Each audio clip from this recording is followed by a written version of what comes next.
ஆன்மீக நண்பர்கள் அனைவருக்கும் அன்பு கலந்த வணக்கங்கள். இன்றைக்கி நாங்கள் ஆன்மீகம் சம்மந்தமான பதிவில் பார்த்தீங்கன்னா சிவனுக்கு அபிஷேகம் செய்வதால் ஏற்படும் பலன்களை பற்றி தான் நாம் இன்றைக்கி பார்க்க போகிறோம். நமச்சிவாய எனும் 5 எழுத்த மந்திரத்துக்குரிய சிவன் ஒரு அபிஷேக பிரியராக தான் இருக்கிறார். அதனால் பார்த்தீங்கன்னா ஒவ்வொரு சிவ ஆலயங்களையும் சிவனுக்கு திரவியங்களால் அபிஷேகம் செய்வதை வழக்கமாக கொண்டுள்ளனர். அவ்வாறு சிவனுக்கு திரவியங்களை கொண்டு செய்யப்படும் ஒவ்வொரு திரவியங்களும் ஒவ்வொரு பலன் இருக்கிறதுன்னே சொல்லலாம். இளநீரால் சிவனுக்கு அபிஷேகம் செய்தால் பேரானந்தம் கிடைக்குமாம். மற்றது சர்க்கரையினால் சிவனுக்கு அபிஷேகம் செய்தால் பார்த்தீங்கன்னா மன நிறைவு உண்டாகுமாம். தீர்க்க ஆயுள் கிடைக்கணும்னு சொன்னால் பசுவின் கறந்த பாலை கொண்டு சிவனுக்கு அபிஷேகம் செய்யணும்.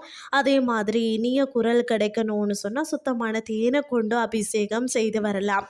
அதே மாதிரி தைரால் சிவனுக்கு அபிஷேகம் செய்து சகல சம்பத்தும் கிடைக்கும்.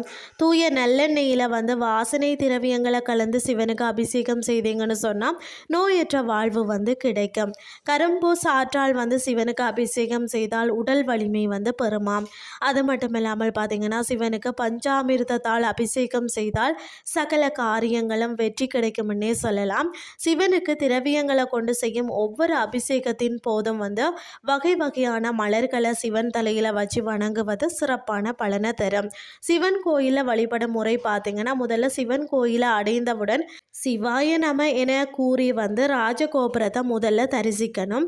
அதற்கு பிறகு கோயிலுக்கு உள்ளே சென்றதும் விநாயக பெருமான வழிபட்டு தோப்புக்கரணம் போடணும். அதற்கு பிறகு நந்தி தேவரிடம் சென்று அவர் சிரசின் வழியாக சுவாமியை தரிசிக்கணும்.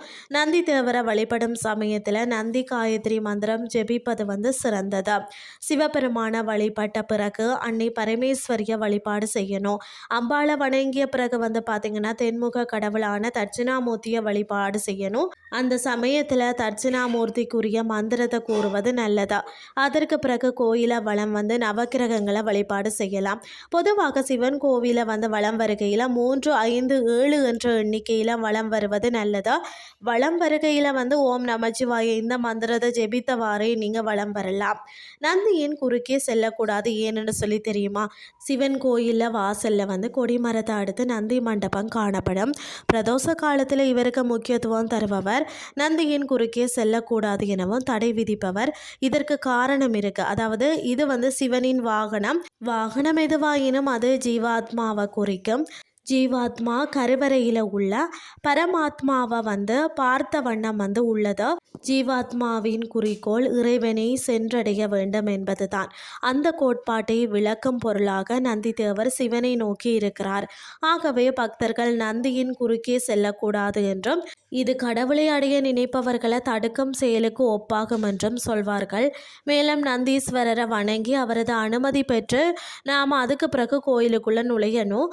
அது மட்டுமில்லாமல் இறைவனின் முதல்வன் விநாயகர் சிவன் கோயிலில் முதல்வன் நந்தீஸ்வரராகவும் இருக்கிறார். இன்றைய ஆன்மீகம் சார்ந்த பதிவு உங்களுக்கு பிரயோசனமாக அமைஞ்சிருக்கும்னு சொல்லி நானும் நம்புகிறேன். இதே மாதிரி மற்றொரு ஆன்மீகம் சார்ந்த பதிவோடு உங்களை சந்திக்கிறேன். நன்றி.